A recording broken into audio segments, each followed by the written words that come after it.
Hi guys, kumusta po kayo? Ayun, nakabitan na nga pala ng kuryente yung bahay ko. Yan.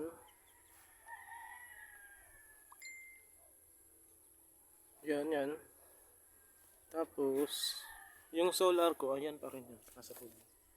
Kita niyo naman. Ayan. Pero yung ibang ilaw, tinanggal ko na. Yung sa loob. Ito na lang yung ito, solar to yung sa labas. Solar pa to. Ito, hindi na yan. Pisel ko na yan eh. Pisel ko. Tinanggal ko na.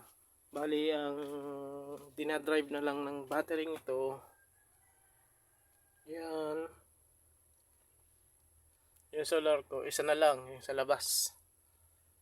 Madilim. Yun. Para makita nyo. Yun. Yan, isang ilaw na lang na 3 watts. Yan, puro na yan, puro na. Ako na yan, dinagdagan ko na lang yan, yung pag-install.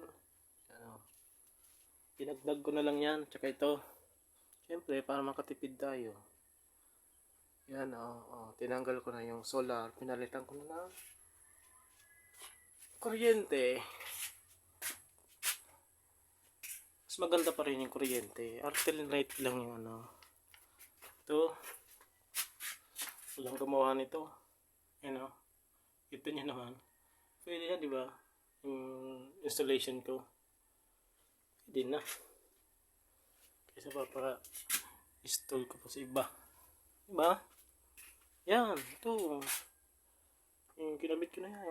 Professional, no? Pinanood ko yan sa YouTube. Diba, saya? So,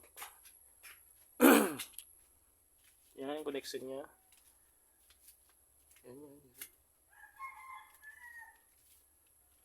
Yan, diba? Pwede na. So, yun lang mga boss ang update natin sa solar. Salamat po.